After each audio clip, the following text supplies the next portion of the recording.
Hey, fellow Redditors, sit back and relax because this is a long one. It's a tale of revenge, hacking, and love. Yep, love. It might be unbelievable, but that's the truth, at least for me. Strap in. It all started with a regrettable decision. I, in my infinite wisdom, decided to go one step further and swipe an extra $2 million from a fishy account. Yeah, total genius move. Ever have that moment where you're like, crap, I got too greedy? That was me. Backstory. So why was I hacking and swiping millions? My younger sister had tragically passed away due to getting involved with a bad crowd, particularly a cartel. Since then, I've been hacking the hell out of these cartels, emptying their bank accounts, and tipping off the DEA about their operations. Yeah, the modern Robin Hood, I guess, minus the Mary. Drama begins. Anyways, after stealing that money, my computer alarms blew up. Someone had traced me. I was using a botnet attack, so the tracing process was going to take a while for them. Using my skills, I managed to fry and erase the digital trail leading back to me. I destroyed my gear and burned all evidence. My old hacker self? Gone. Soon, I hit the road, ending up in the City of Sins, Las Vegas. Life 2.0. In Vegas, I changed my identity and started anew, working as a truck driver. It's funny how life works. One moment, I'm running from cartels, and the next, I'm hauling lumber in a truck. But that's not all. I met her, Linda. It was just another day when this stunning woman, Linda, walked into our lumber yard. With her wavy copper hair, emerald green eyes, and a smile that could melt even the coldest of hearts, she was, and still is, my definition of beautiful. We talked, I helped her with some shelving, and from there, dates started rolling in. But here's the kicker. While I could infiltrate top security virtual systems, I was a complete rookie when it came to dating.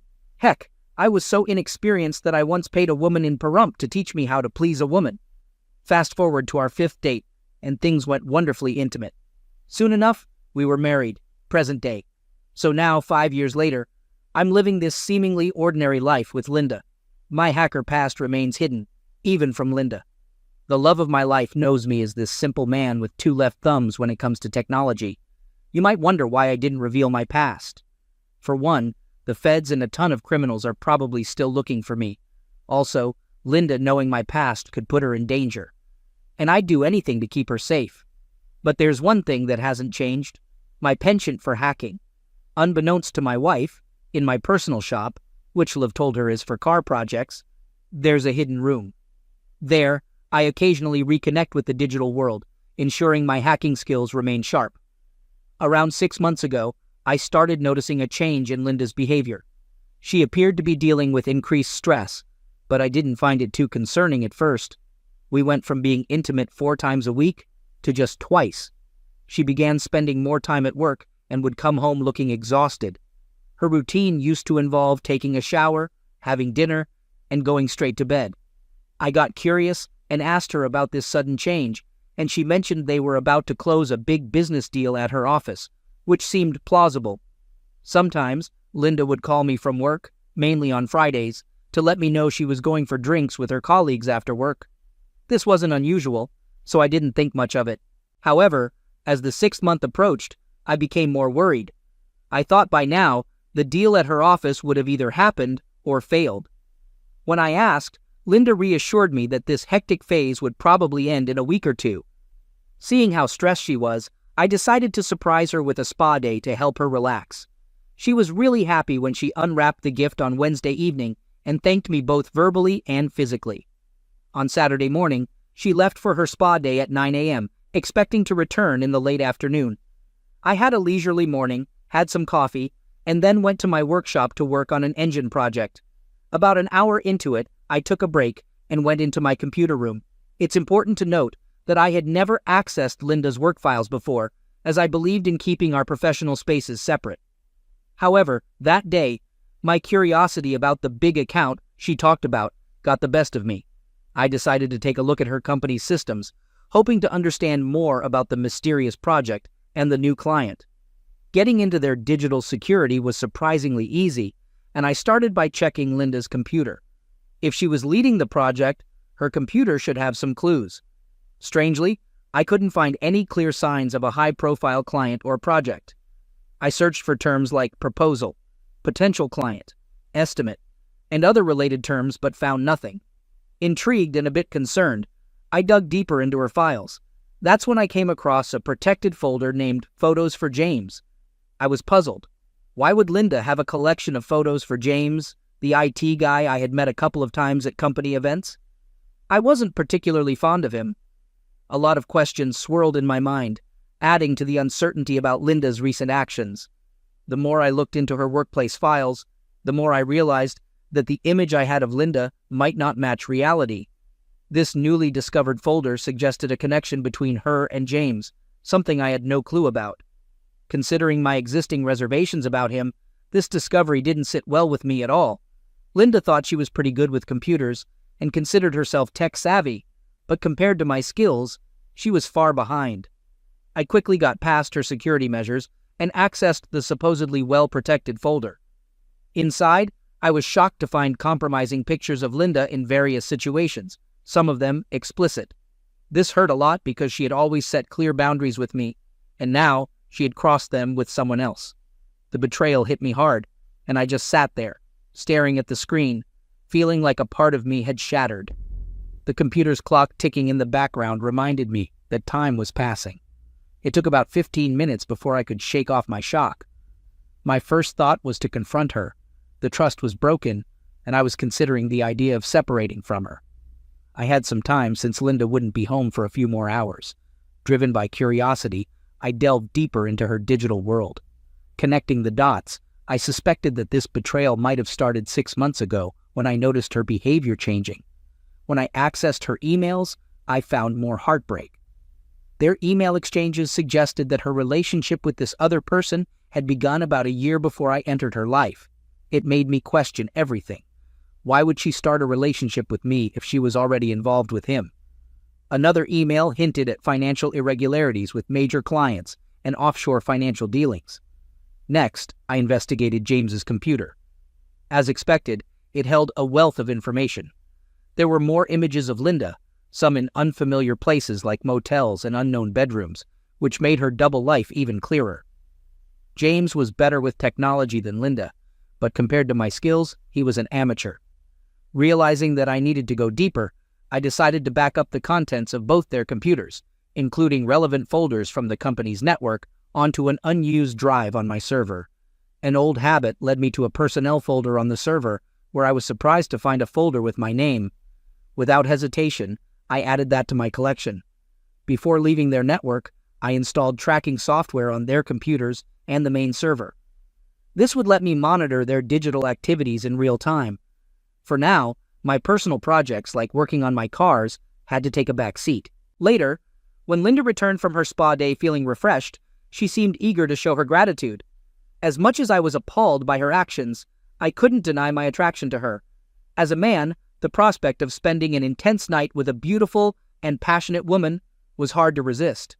In my eyes, she seemed like a villain, but the physical attraction was undeniable. That night, it felt like my heart and mind were in two different places. By Sunday morning, I found myself in my workshop while Linda was fast asleep. Taking the opportunity, I accessed her phone and installed surveillance software. This would let me secretly receive copies of her text messages on my system, eavesdrop on and record her phone conversations, and keep tabs on her internet activities. Linda left our home around 10 a.m., telling me she was going shopping with a friend. I noticed she had turned off the location sharing on her phone, so I decided to keep track of her by using the GPS in her car. To my surprise, she really did head to the shopping center. Feeling relieved that she would be out for a while, I went back inside and secured her personal computer. My goal was to copy everything onto an external drive and set up software to record her keystrokes and monitor her through the built-in camera. Time was tight, but my curiosity got the better of me, and I checked her recent online activities. During this quick investigation, I stumbled upon an unfamiliar email account linked to her. She also seemed to be frequently accessing a bank in the Cayman Islands. I made a mental note to investigate this further later. To cover my tracks, I smeared some car grease on myself to make it seem like I had been busy in the workshop when Linda returned.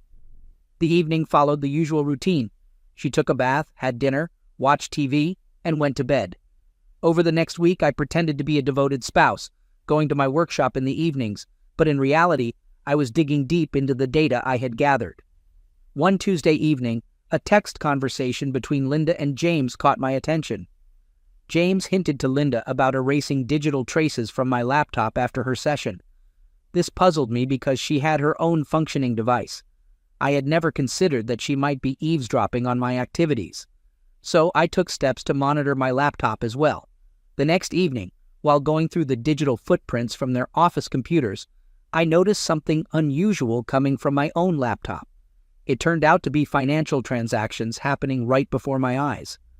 Linda, using a wireless earpiece, was operating my laptop, and I couldn't believe what I was seeing. I recorded her conversations and synchronized them with the live video from her call.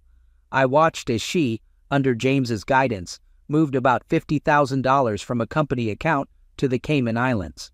All this was happening on my personal computer. What was going on?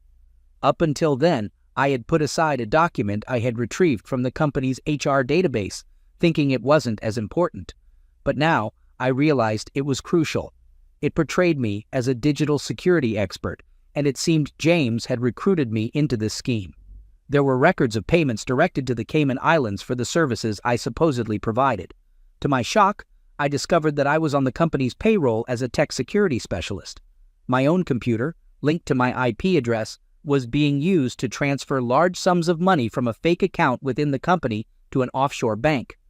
On top of that, Linda and James had been romantically involved even before Linda came into my life. The pieces of the puzzle were falling into place, and it was clear that I was being framed. It was time to change my approach.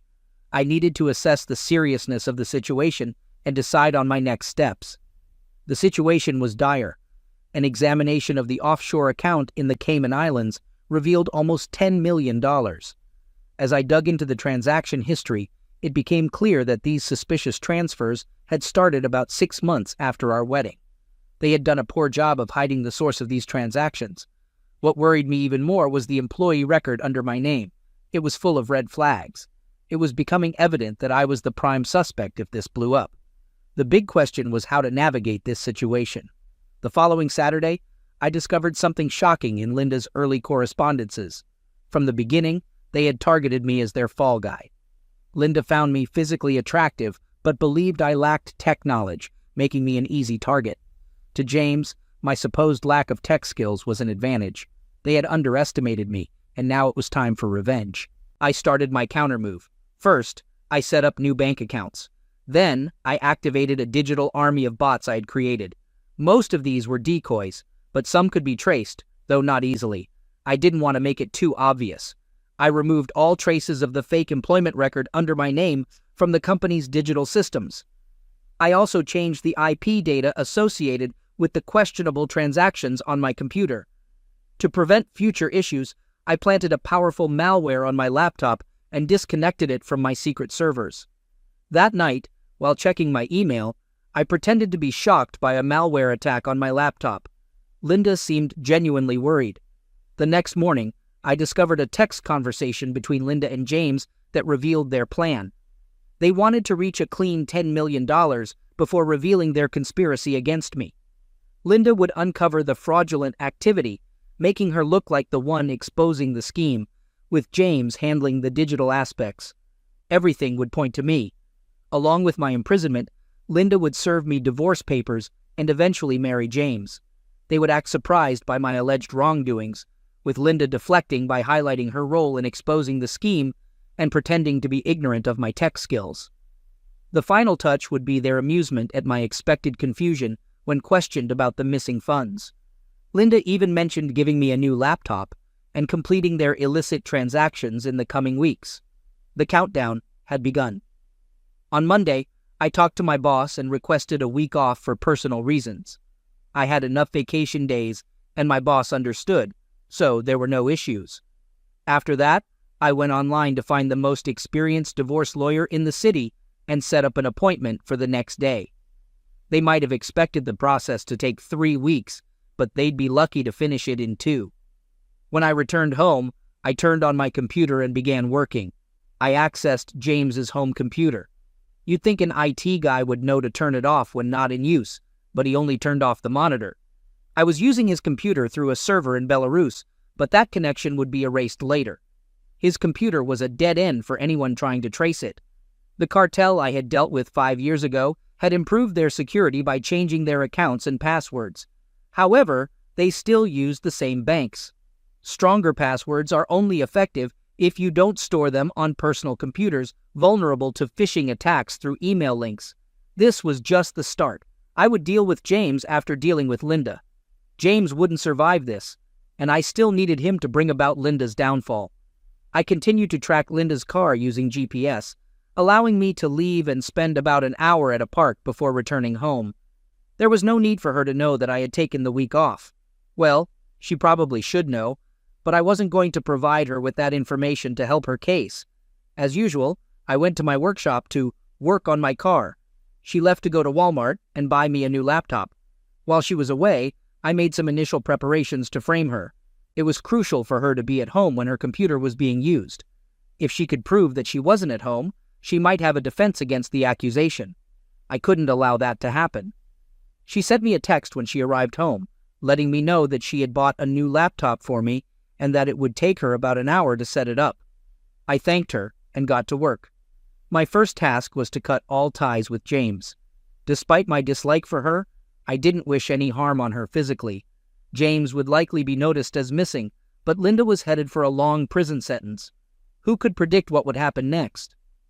I directly accessed Linda's laptop using a separate server without any detours. It was a direct connection to her work computer and then to the company servers. I transferred $20 million from the company to 4 different accounts under her name. Then, I arranged her travel plans, buying a one-way ticket to the Cayman Islands for Thursday morning. Before leaving her computer, I removed James from her contacts, deleted all her emails with him, and wiped out all the history from the account they had originally used. Afterward, I uninstalled all the spyware I had placed. It was a bit risky, but I didn't think she'd have enough time to cause too much trouble. Finally, I disconnected and erased the link I had with her laptop. With everything done, I remotely shut down the wireless router in the house. I had a separate and better one in the workshop. Of course, she had no idea about that. I received an alert from the surveillance software I had installed on her phone. It turned out she was setting up my laptop when the internet connection dropped. Just as she was about to make another suspicious money transfer, this glitch happened. I couldn't help but find it ironic.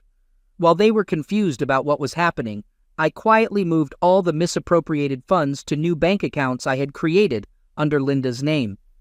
Once this diversion was completed, and the original account was empty, I closed it.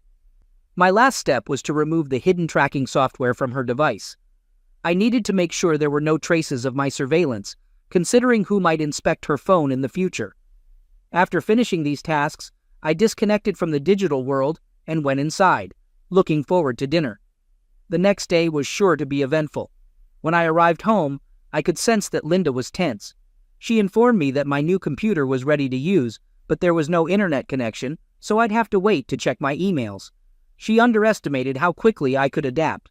During our movie time, she seemed distracted. I discreetly observed her and noticed she was engrossed in her phone, growing increasingly frustrated.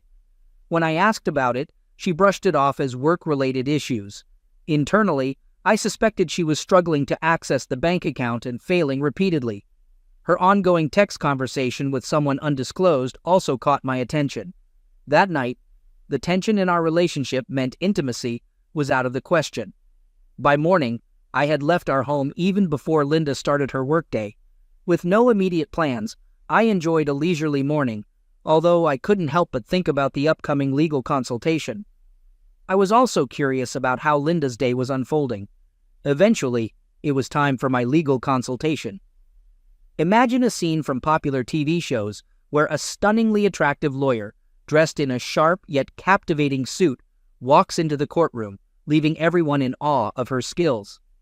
That's how I would describe my attorney, a beautiful 5 to 6 inches woman with an ethereal appearance, an enviable figure, and an air of unwavering confidence. Within moments of our interaction, I could sense her determination that would undoubtedly dominate the courtroom. It felt like the perfect rock anthem should be playing in the background. After ensuring our conversation's confidentiality, I shared the personal and financial betrayals committed by Linda. She asked about the source of my revelations, and my response was a mix of truth and fiction, leaning more toward the latter.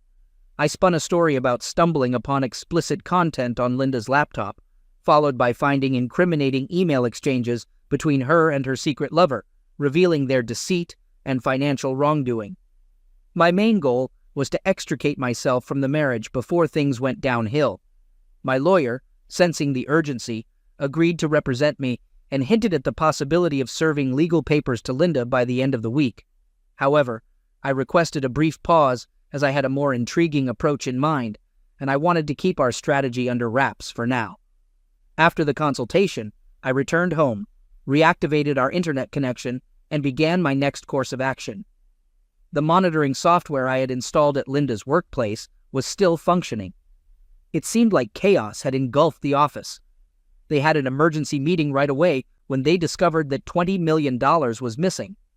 Meanwhile, I managed to access James's phone. He had done some investigating himself and traced the theft back to Linda. Surprisingly, he not only found out about the initial scam, but also realized that their shared account had been emptied, and the $20 million had been moved to other accounts the previous night. Tensions were rising and people were pointing fingers without any clear explanations. Suddenly, Linda received a meeting invitation from the company's top executives, the CEO, CFO, and head of security. Things were about to get very interesting.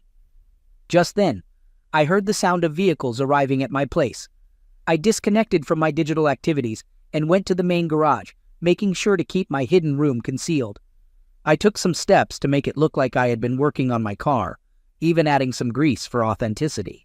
When I stepped out of the workshop, I noticed several police cars and some large Chevy Suburbans parked nearby. While I recognized the local police officers, the individuals emerging from the SUVs were unmistakably FBI agents, easily identifiable by their jackets. I couldn't help but wonder why they had come. They presented search warrants, and I cooperated by allowing them onto my property. I played the role of a helpful host, showing them various electronic devices in the house.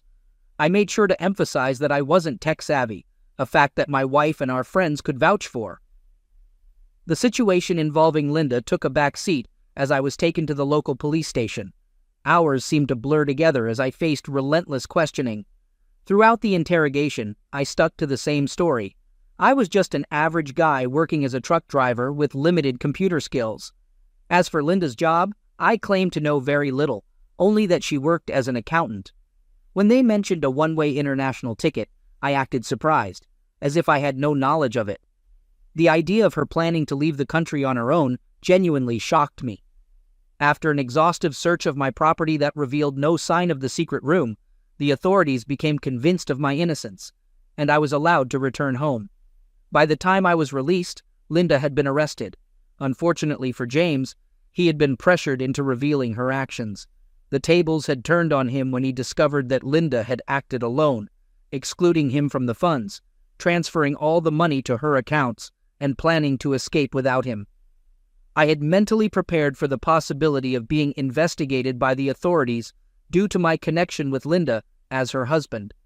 It would have been natural for them to suspect that I might have been her partner in the scheme. Naturally, I was the one she called for her single phone call. As a devoted husband, I made the call and secured her a lawyer. Yes, I had done extensive research on all the criminal lawyers in the city. It was clear that I needed to find top-notch lawyers, so I wouldn't accidentally hire one of them for her. No, intentionally, I chose a lawyer who was just below average. I didn't want the worst one, as that might lead to an appeal based on inadequate defense in court. I wanted her to be convicted and serve her entire sentence. The intriguing aspect of this being a federal case was that federal prisons don't offer parole or reductions for good behavior. If you received a 20-year sentence in federal court, you would spend the full 20 years in a federal prison down to the day. I attended her bail hearing and used our house as collateral to bail her out. Due to the risk of her fleeing, she had to wear an ankle monitor. Despite my strong dislike for her, I managed to maintain the facade of a loving husband to the outside world. Thankfully, her depression and shock over her situation meant there was no interest in intimacy. Her cell phone had been taken as evidence, so I acquired a new one for her. Yes, I took it to my workshop and installed my spyware before giving it to her. Strangely, James had blocked her number after her initial text to him. He had replied that he couldn't have any contact with her as he was going to be a witness against her. Unwisely, she rejected a plea deal and insisted on going to trial, claiming that she had been framed by someone. She genuinely believed she would win because she hadn't done everything the evidence suggested. To be fair, she was guilty of embezzling half the money from that account, just not all of it, or using that particular account or her own computer, or purchasing the plane ticket, or betraying her partner. Naturally, the money was easily recovered and returned. From my perspective, the trial was quite amusing. Watching James testify about the computer records against her was fascinating. I could see his internal struggle as he had to testify against his lover while also feeling betrayed, thinking she planned to escape without him. All Linda could see, however, was her soulmate betraying her and sending her to prison. I couldn't have been happier throughout the 3 days of his testimony. Silently, I observed her love for him transform into hatred. She did her best on the witness stand, testifying in her own defense. Unfortunately for her, the evidence against her was overwhelming, and she couldn't provide a credible explanation. She was sentenced to spend the next 20 years in a federal penitentiary. As the trial neared its end, it was time to deal with James. I had a particularly malicious plan in mind for him, one from which he wouldn't emerge unscathed. Regrettably, he would never understand why it happened or who was behind it. I couldn't take that risk.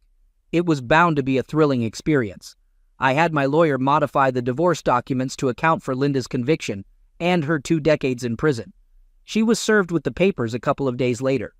I established a couple of new accounts in Geneva, Switzerland, and the Cayman Islands, all of which could be traced back to James. Utilizing the deep web, I left some subtle digital breadcrumbs, all leading to James's IP address. Ghost had returned after a 5-year absence, and the hacker community quickly picked up on it. Now, for the tricky part, I needed to create a trail that wasn't too obvious. It had to appear as if an expert hacker, perhaps me, had made a minor mistake but still left a trail. I routed my actions through 10 servers across 6 different countries. Eventually, I activated a bot army and launched an attack on the first bank. After gaining access, I located the 2 specific accounts I was interested in and drained them into James's newly established accounts. Once this task was completed, I terminated the attack, severed my connection to James's computer, and wiped away all traces of my presence. Then, I monitored the deep net for any reactions. Although I wasn't expecting immediate results, thoroughness was crucial.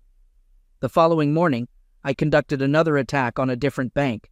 This time, I emptied 4 more accounts, resulting in a total of $20 million in James's account. People began searching for me, although they wouldn't actually find me. Instead, they would eventually come across Ghost. Some deep web hacker boards were buzzing with activity, particularly a North Korean group that seemed to be on my trail, much like the group that had pursued me 5 years ago.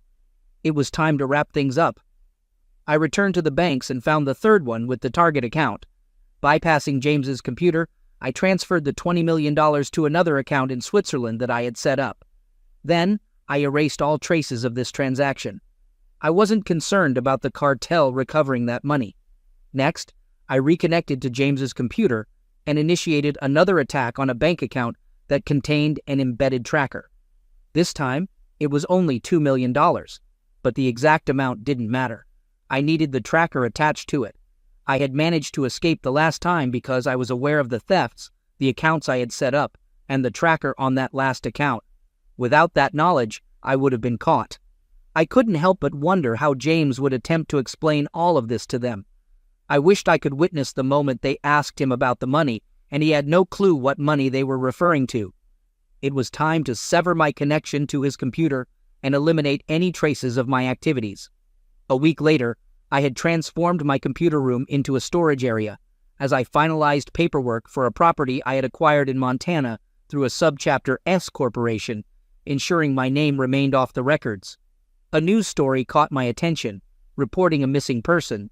James hadn't shown up for work in days, and his whereabouts were unknown. His abandoned car had been found in a mall parking lot, but there was no sign of him. I couldn't help but wonder where he might be. Nonetheless, I had to get back to packing.